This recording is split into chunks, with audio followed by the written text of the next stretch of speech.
Hey guys, स्वागत है आपका फ्रेंड्स बाय आदि चैनल में। आज हम न्यूली रिलीज्ड मूवी फ्रैंकेनस्टाइन को एक्सप्लेन करेंगे। So without wasting any time let's start the video.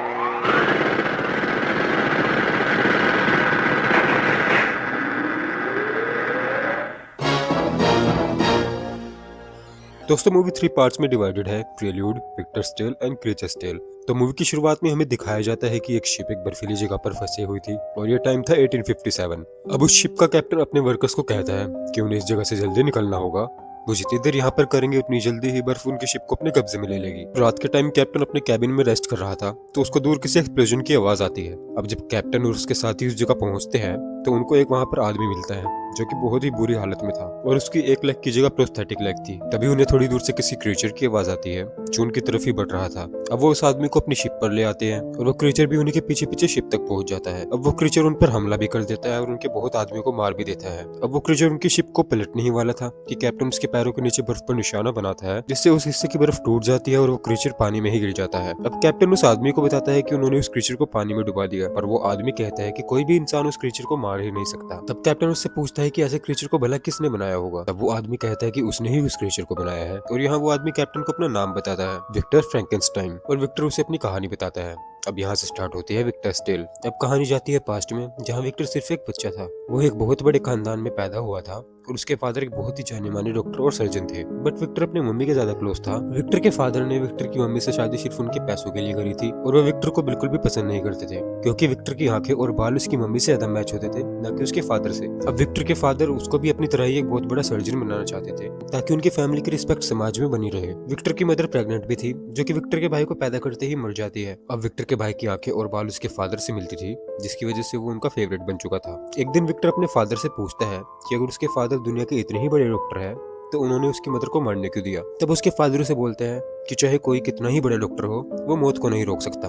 अब विक्टर अपने फादर को बोलता है कि वो मौत को रोकेगा और अपने बस में भी करेगा। अब यहाँ विक्टर को रात में एक विजन भी आता है जिसमें उसे एक डार्क एंजल दिखता है जिससे विक्टर प्रॉमिस करता है कि वो अपने फादर से भी बड़ा डॉक्टर बनेगा और मौत को भी अपने वश में करेगा। तब सीन शिफ्ट होता है प्रेजेंट में और हमें दिखाया जाता है कि वो क्रीचर अभी भी जिंदा है और बर्फ तोड़कर निकल रहा है। अब पास्ट में हमें दिखाया जाता है कि विक्टर बड़ा हो चुका था और वो एक मेडिकल कॉलेज में अपने प्रोजेक्ट के ऊपर प्रेजेंटेशन दे रहा था, जहाँ उसका प्रोजेक्ट एक आधा कटा फटा इंसान था जिसमें दूसरे इंसानों के पार्ट्स जोड़े गए थे। अब वो उस इंसान को अपने टेक और बैटरीज की मदद से कुछ टाइम के लिए जिंदा कर देता है और उस कॉलेज के जितने भी प्रोफेसर्स थे वो ये सब देखकर हैरान हो जाते हैं, पर वो डर भी जाते हैं क्योंकि वो सब बहुत रिलीजियस थे और उनके लिए इंसान को वापस जिंदा करना भगवान को चुनौती देने जैसा था। अब उसकी प्रेजेंटेशन को वहां बैठा एक आदमी बड़े गौर से देख रहा था। जब विक्टर वहां से अपनी लैब में जा रहा था तो उसको वही आदमी रोकता है और उससे खुद को इंट्रोड्यूस कराता है। उस आदमी का नाम हार्लैंडर था और वो विक्टर को एक लेटर देता है जो कि उसके भाई ने भेजा था और उसका भाई उसी की नीज से शादी करने वाला था जिसका नाम था एलिजाबेथ, और विक्टर का भाई विक्टर से मिलना भी चाहता था।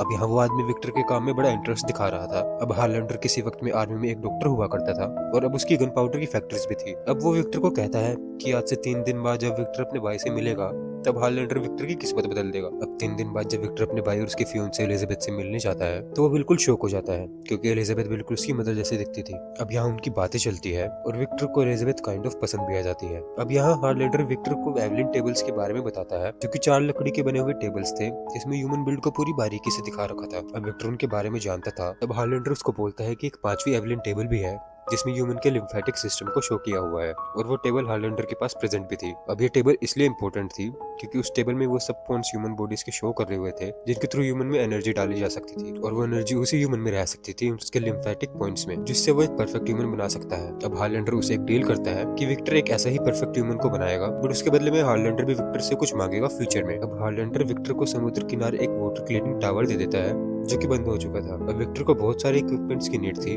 जिसका जिम्मा वो अपने भाई को देता है। अब हार्लैंडर की पहुंच बहुत ऊपर तक थी इसलिए जिन कैदियों को फांसी हुआ करती थी वह विक्टर को उनकी बॉडी दे दिया करता था ताकि विक्टर उन पर टेस्ट कर सके। इन्हीं बीच विक्टर को एलिजाबेथ और भी ज्यादा पसंद आने लगी थी जिसकी भनक हार्लैंडर को भी लग जाती है। अब हार्लैंडर उसको 1 वीक का टाइम देता है उसको रिजल्ट शो करने के लिए और बाकी बचा कुछ काम निपटाने के लिए। अब एलिजाबेथ विक्टर से मिलने उसके टावर आती है और विक्टर उसको अपने दिल की बात बताता है पर वो विक्टर को रिजेक्ट कर वहां से चली जाती है। अब विक्टर वहाँ एक बॉडी के ऊपर टेस्ट करता है और वो कुछ टाइम के लिए जिंदा भी हो जाती है और उसे पता चल जाता है कि उसे परफेक्ट ह्यूमन कैसे बनाना है। अब वॉर का टाइम आ चुका था जिसमें कई आदमी मरते हैं और विक्टर उनकी बॉडीज को अपने एक्सपेरिमेंट के लिए मार्क कर देता है। अब विक्टर उन सब बॉडीज में से थोड़े थोड़े पार्ट्स लेकर एक न्यूली बॉडी बनाता है जो कि शेप और साइज में बहुत ज्यादा बड़ी थी। अब जब वो उस बॉडी में जान डालने की तैयारी कर रहा था तब हाईलैंडर उसको कहता है कि उसको बहुत खतरनाक बीमारी है जिसकी वजह से वो मर रहा है और वो चाहता है कि विक्टर उसका ब्रेन उस बॉडी में फिट करे जिसको वो जिंदा करने वाला है। पर विक्टर उसको मना कर देता है और कहता है कि तुम्हारा ब्रेन भी खराब हो चुका है और वो परफेक्ट ह्यूमन बॉडी में हाईलैंडर का ब्रेन नहीं डालना चाहता। वहाँ तूफान भी आ रहा था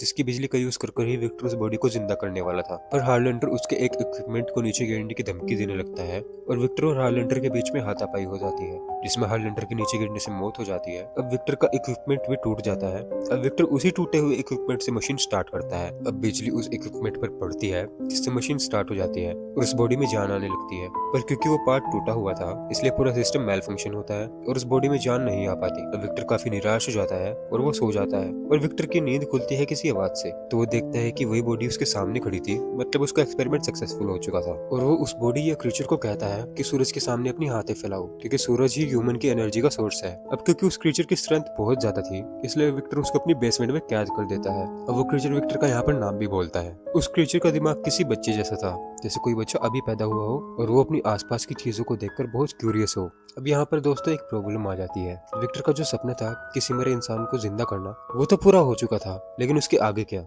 विक्टर ने ये सोचा ही नहीं था कि वो उस इंसान का करेगा क्या। अब यहाँ पर जो न्यूली मेड क्रीचर था उसकी रीजनरेशन भी बहुत ज्यादा फास्ट थी। अब यहाँ पर उसका भाई और एलिजाबेथ भी आती है जो उस क्रीचर को देखकर बड़ा खुश होती है। पर एलिजाबेथ का लगाव क्रीचर की तरफ थोड़ा ज्यादा ही था क्योंकि एलिजाबेथ नेचर को पसंद करती थी और वो क्रीचर भी एक नेचर का करिश्मा ही था। अब यहाँ पर विक्टर उस क्रीचर से बहुत परेशान हो चुका था क्योंकि जैसा उसे लगा था कि क्रीचर बहुत समझदार होगा, बट वो क्रीचर समझदार नहीं था। विक्टर ये तो भूल ही गया था कि वो बॉडी को तो जिंदा कर देगा लेकिन उसमें वो आत्मा किसकी डालेगा। अब बहुत दिन होते हैं और विक्टर उस क्रीचर को कोई नया वर्ड सीखने के लिए बोलता है, बट वो क्रीचर कोई भी वर्ड सीख नहीं पाता क्योंकि विक्टर उसे ढंग से सिखा ही नहीं रहा था। तब वहाँ पर एलिजाबेथ आती है और वो क्रीचर को अपना नाम बोलना सिखाती है और क्रीचर उसका नाम बोलना सीख भी जाता है। अब यहाँ पर विक्टर क्रीचर से बहुत ज्यादा परेशान हो चुका था जिसकी वजह से वो उसे मारता पीटता भी था। अब वो सोचता है कि वो क्रीचर को इस पूरी जगह को ही तबाह कर देगा, इसलिए वो अपनी लैब और इस पूरी जगह पर ऑयल डाल देता है और वो उस क्रीचर से लास्ट बार पूछता है कुछ बोलने को। तब क्रीचर एलिजाबेथ का नाम लेता है और विक्टर को और ज्यादा गुस्सा आ जाता है क्योंकि विक्टर एलिजाबेथ को पसंद करता था। अब विक्टर उस पूरी जगह को आग लगा देता है, पर उसी के साथ विक्टर को बड़ा रिग्रेट भी होता है और वो उस क्रीचर को बचाने जाता है। पर तब तक बहुत देर हो चुकी थी और आग बहुत ज्यादा फैल चुकी थी। आग की वजह से एक बहुत बड़ा ब्लास्ट होता है और उसमें विक्टर की एक पैर इंजर्ड हो जाती है। अब दोस्तों विक्टर की कहानी यहीं खत्म हो जाती है क्योंकि जहाज पर वो क्रीचर चिढ़ चुका था। अब वो क्रीचर उस कैबिन में आता है और तभी कैप्टन उससे पूछता है कि तुम इतने निर्दयी क्यों हो। तब क्रीचर उसको बोलता है कि तुमने विक्टर की कहानी तो सुन ली, अब तुम मेरी कहानी सुनो। अब यहाँ से स्टार्ट होती है क्रीचर्स टेल। अब दोस्तों क्रीचर उस आग से बच चुका था और वो एक पाइप के जरिए समुद्र में निकल गया था। अब क्रीचर के लिए हर एक चीज बिल्कुल नई थी और वो सारी चीजों को गौर से देखने लग जाता है। अब क्रीचर के सामने एक मूज आती है जिसको वो थोड़ी बेरीज भी खिलाता है और खुद भी खाता है, पर उस मूज को एक हंटर शूट कर देता है और वो क्रीचर को देखकर सोचता है कि ये क्या है, इसलिए वो क्रीचर को भी शूट कर देता है। अब क्रीचर बचकर एक घर तक जाता है जो कि उसी हंटर का घर था। अब क्रीचर उस घर में एक कोने में जाकर छुप जाता है। अब उस घर में एक अंधा आदमी था जिसको क्रीचर की भनक लग गई थी, पर वो किसी को कुछ बताता नहीं। अब टाइम बीतता है और क्रीचर उसी घर में रहने लग जाता है, उसी कोने में छुपकर। अब क्रीचर उसी अंधे आदमी से सीखता है कि कैसे बोला जाता है, कैसे वर्ड्स को सीखना है। अब यहाँ पर भेड़ियों के हमले बहुत ज्यादा होने लग चुके थे, इसलिए हंटर की फैमिली उन भेड़ियों को खत्म करने पहाड़ों पर जाती है जिसमें उन्हें 1 से 2 महीने का टाइम लगेगा। अब वो अंधा आदमी घर पर अकेला बचा था, इसलिए वो क्रीचर उस अंधे आदमी के सामने आता है। अब क्योंकि अंधे आदमी को क्रीचर के बारे में पहले से ही पता था, इसलिए वो ज्यादा सरप्राइज नहीं होता। वो क्रीचर को बुक पढ़ना सिखाता है, वर्ड्स के बारे में सिखाता है और सिखाता है कि एक इंसान बनकर कैसे रहा जाए।